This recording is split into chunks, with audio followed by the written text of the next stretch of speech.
थांबा. अहो काय करताय? अहो काळ म्हणून थांबवले आम्हाला.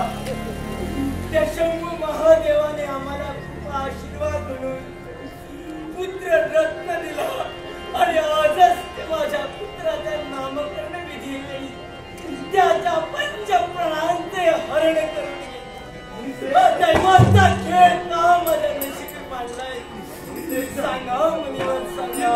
आमच्या नशिबी जे आलंय ते आम्ही जाणतोय. परंतु मुनिश्रेष्ठ 84 लक्ष योनी फिरून हा मानव जन्म आपल्याला प्राप्त होतो. हा असा वाया घालू नका. एक गोष्ट लक्षात ठेवा, जे लिहिले भारी ते न चुके कलाकारी, न चुके कलाकारी. हा मानवी देह धारण केल्यानंतर या ज्या यातना आहेत या भोगाव्याच लागतात. प्रत्यक्ष भगवंताला ज्या चुकल्या नाहीत तिथे आपल्यासारख्या मानवाची काय करतात? 14 विद्या 64 कला आपण जाणता. अगदी योग्य आहे. 16 शास्त्र 18 पुराणे आपल्याला अवगत आहेत आणि आपण हा निर्णय घेता हा आपल्याला शोभत नाही. पुत्राच्या दासापोटी एकाएकी हातात असणारा नवजात बालकाचे पंचप्राण हरण झालं. बरोबर आहे. माझं मन बधीर झालं. कोणताही विचार नाही केला. मनी फक्त एकच विचार आला, तो म्हणजे आत्मघाताचा. जर या जगात माझा बालक नसेल तर मलाही जगून काय उपयोग? श्रेष्ठ आम्ही समजू शकतो.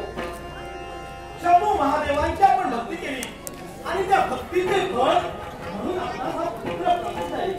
परंतु हा पुत्र अल्पायुषी झाला. श्रेष्ठ याला कारणीभूत कोण असेल तर मृत्यूची देवता यमधर्म. यमधर्म या गोष्टीला कारणीभूत आहे. कारण तुम्हाला जी पुत्र प्राप्ती झाली त्या यमधर्माने त्याचे प्राण हरण केले. म्हणून म्हणतो त्या शंभू महादेवाची आपण भक्ती करता. त्याच शंभू महादेवांना पुनश्च प्रसन्न करून घ्या आणि त्या यमधर्माचा सूर उगवण्यासाठी अमर आणि अजिंक्य त्याला मृत्यू नाही असा पुत्र प्राप्त करून घ्या आणि त्या यमधर्माचा सूर घ्या. विशेष ब्रह्मवाक्य जनार्दना तुमच्या मुखावाटे निघणारे शब्द की ज्या शंभू महादेवाची जी तू इमाने कार्य सेवा केली आहे त्या शंभू महादेवाची तू भक्ती कर. शंभू महादेवाला प्रसन्न करून घे आणि शंभू महादेवाकडून इच्छित असा पुत्र प्राप्त करून अजिंक्य आणि अमर त्याला मृत्यू नाही असा पुत्र प्राप्त करून घ्या.